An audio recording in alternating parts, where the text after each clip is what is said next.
Mga kapuso, ito po ang sitwasyon ng traffic dyan sa Commonwealth Avenue sa oras na ito, alas 7:08. Tingnan ho natin, ayan, ang mga sasakyan na papunta po ng Circle. Ayan, may tuloy-tuloy naman ho ang daloy. Wala pang build-up ng mga sasakyan sa mga oras na ito doon sa mga papunta ho dyan sa Quezon Memorial Circle. At yung mga motorista ho natin, kahit paano, walang nararanasan pa ngayong build-up diyan sa bahaging yan ng Commonwealth Avenue. Pero siyempre, kailangan pa rin mag-ingat ang ating mga motorista sa pagmamaneho kahit pa maluwag ang kalsada. Ingat po sa pagmamaneho. Ito naman. Okay. Saan papunta ito? Quezon Memorial Circle pa rin pa ito.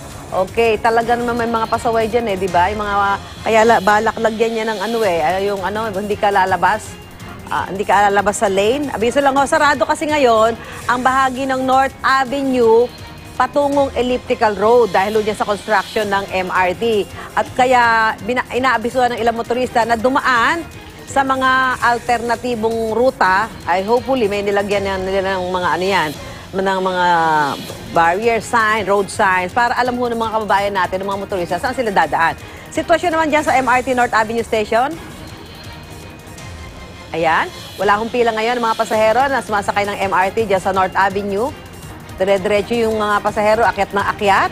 Ang ating P2P, nakatigil, nakahimpil ang isang bus na naghihintay na mapuno ng pasahero bago sila lumarga patungo sa kanilang ruta ngayong araw na ito. Samantalang ang mga sasakyan na bumabagta sa bahagi ng EDSA patungo ng Makati, ayun, kumakaway pa si Kuya, masaya, nakangiti siya dahil wala akong traffic at nagtatawag siya ng mga pasahero.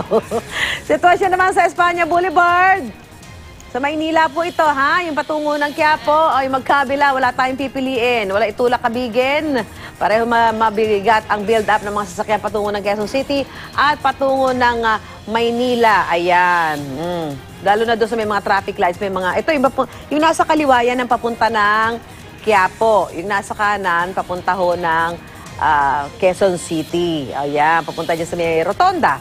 Ito may build-up kasi may traffic light yan. Ayan, nag-go na. Pero makapal yung volume ng mga sasakyan. So, ingat po tayo sa pagmamaneho. Huwebes po ngayon.